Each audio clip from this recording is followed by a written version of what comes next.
แต่ความคิดมันมีสองอย่างมีถึงความคิดดีและบ่ดีแต่ความคิดดีเขาจะไปต้องใส่ได้แม่นบ่ล่ะมื้อนี้จะไปอย่างใดมื้อนี้จะเว้าหยังมื้อนี้จะเฮ็ดหยังกับผู้ใดต้องคิดต้องนึกก็ต้องรู้จักตัดคือกันนะอย่างกระแสน้ำที่เฮากั้นเป็นเขื่อนน่ะน้ำในส่วนที่เฮาจะปล่อยไปใส่ก็ต้องมีแม่นบ่ล่ะกันเอาไว้โดยบ่ปล่อยไปใส่เลยก็บ่ได้มันผิดธรรมชาติคือกันความคิดมีสองกระแสกระแสที่เป็นสัมมาสังกัปปะกับกระแสที่เป็นมิจฉาสังกัปปะสังกัปปะนี่แปลว่าความคิดความดำริติตองความใคร่ครวญกันพิจารณาเอิ้นว่าสัมมาสังกัปปะสัมมาสังกัปปะตัวนี้เพิ่นให้คิดอยู่3อย่างน่ะเพิ่นใช้1เนกขมะสังกัปปะอันนี้ภาษาปริยัติเพิ่นนะตัวอย่า2อวิหิงสาสังกัปปะ3อัปยาปาทะสังกัปปะคุณจะคิดอย่างใดก็ได้ต้องให้อยู่ใน3เรื่องนี้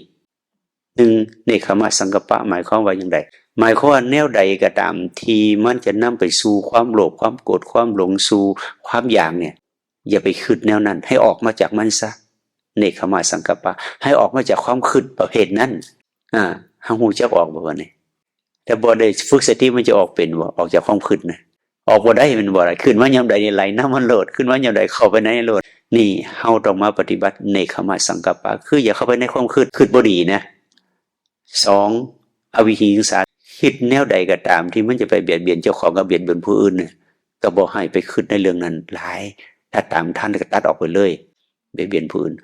3เฮาปล่อยให้การเบียดเบียนรุนแรงเข้าไปมันกลายเป็นอาฆาตเป็นพยาบาทเป็นเขียดเป็นคมเป็นจมเป็นด่าไปแล้วก็